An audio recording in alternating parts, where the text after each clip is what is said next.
How's it going, Bysters? Working to bring you specifications you can relate to so you can have an educated decision on your purchases.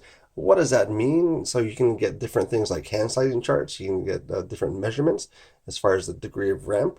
Uh, a lot of the other things that you might not get from other channels. So check it out as we go through. But this one is from Three Rivers Manufacturing. So thank you very much to them providing it to the Pass Around group, which is just amazing. So this is a knife that is designed and manufactured and built in the United States. So if you're looking to support that, check out Three Rivers Manufacturing. They have some other models as well. This one will be available mid-January. So that's where you can pick up a few different variations. You have this one, which it came in. And for some reason, I didn't really like it in this format. There was something when I got it, there's maybe the hype about it. Some people were really loving it. And I picked it up and I was just like, there's something I don't like. And then so what I found is that there was actually, I didn't like the scale. So take it off and I had that scale. So this is another one that they provided to us. This is actually the G10. A lot more grip to that. This one I feel like the micarta, it's just missing something that for me, what micarta is, it has a little different feeling to it. So this one doesn't actually have much texture. It's very smooth for the material. So for myself, it's not the best. You might like it. So that's where you can take in your consideration as far as your own preferences. But that is the orientation that I like for this. This is a thumb stud only knife. So that's how you're going to be opening that up. And it's a good size for as well as far as the weight goes. It's a 3 pounds, 1 ounce. So it's 3.5-inch blade, 3 pounds and 1 ounce for the knife in total. So that's actually very good. So you can look at the hand sizing chart as far as what it's going to look like for you. So we'll start off with the adult women's hand, and then we'll go into the adult male's hand to see how that's going to fit for you. And you can print that out down in the description as well, so you can kind of see where it's going to lay for you. This one, the price point wise is about $189 for this orientation with the G10, and then the $279 for a contoured carbon fiber, which looks fantastic. It has almost like a wing type of pattern to it. So that's actually really great. It also does have the scale itself. These are about 2 millimeters in thickness, which is really fantastic as well. So very thin knife overall for the overall orientation and dimensions of the knife. So for the pull on it, so basically from the closed position, you're going to have about 1 pound, 5 ounces to actually open up the blade. And that's the measurement that I got from the Lyman pull gauge. You do have the thumb stud deployment. Middle finger, it's a little bit different for that because I couldn't really get it. I got it sometimes, but it's harder to get the middle finger on this side. On the left hand side, you can get your thumb deployment as well as a middle finger deployment for this side. And then you can have like kind of a more of a pinch and roll. So basically pinch and roll it out. And then you also do have, of course, the regular traditional. So if you just want to grab it with 2 hands and open it up that way. So a lot of different deployment methods. Again, 3.5 drop point flat grind. Behind edge thickness is going to be about 6 sheets of paper, about 24 thousandths. And then for the ramp, as far as getting from the lock position onto the actual blade, is going to be about 15 degrees, which is actually really good. So about 20 degrees is good, 30 degrees is okay, 40 degrees and above, that's pretty bad for getting onto the blade stock from the detent ball.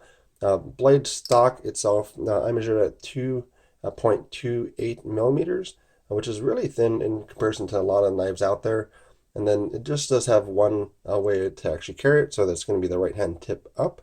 The pocket clip itself, I don't like as much because it does have a little bit of wobble to it. You don't really notice it in pocket, but that was one thing when I was holding onto it and kind of using it a little bit. That's one thing that I did notice with the knife. To take it out of your pocket, it's going to be about 1 pound, 5.1 ounces, at least for this model that I have here. And then that's 20 CV for the blade steel. It's going to be really good overall as long as it's heat treated properly. It's going to be the corrosion resistance side about 80th percentile in comparison, and then edge retention about 83rd percentile, even compared to some of the super steels out there. And then sharpness, this is not the first person that's gone to in the past round, and it's still at a utility razor blade edge of 134. for the actual sharpness, and it sharpened to about 34 degrees, 17 degrees per side as far as the measurement that I got for it. So the initial impressions on it weren't the best, but it grew on me.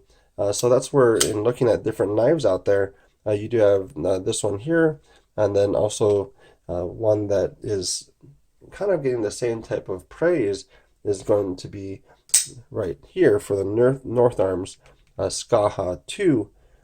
One that actually was very similar to my experience with the Three Rivers Atom was the Sebenza. So this one was one that a lot of people rave about. It's kind of the base standard for a lot of people, but I didn't really understand it much until I disassembled it. So that's going to be the same thing with the Three Rivers. Is once I was able to open it up, and change the scales out, you don't actually need to take the pivot out, which is pretty fantastic. You don't see that also very often. So just take off the two screws, and then the other side would be the one screw, and then the two screws for the pocket clip, and then they come right off. No messing with the pivot. If you have it dialed into how you like it, you don't need to change that.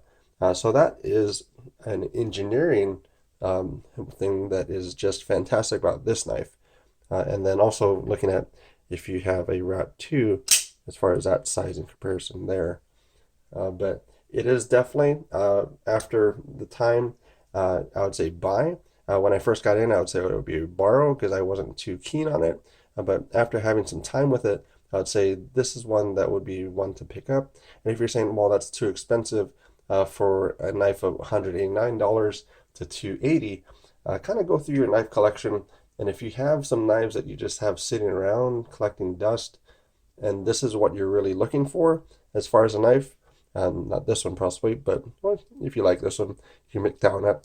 But if that's something that you're really wanting, then kind of look through and just have, just save up a little bit and then get the knife that you really want instead of little placeholders for this knife here. So pick it up if you like it. Thank you again to Three Rivers, and hopefully you folks enjoy it. I enjoy it in this orientation. If the micarta had a little bit more texture to it, I might like it that way. But very good knife, good weight, good blade length, cuts well, just really good overall. So thanks again for your time. Let me know in the comments down below as far as what you think, and have a good morning, afternoon, or evening, and thank you very much.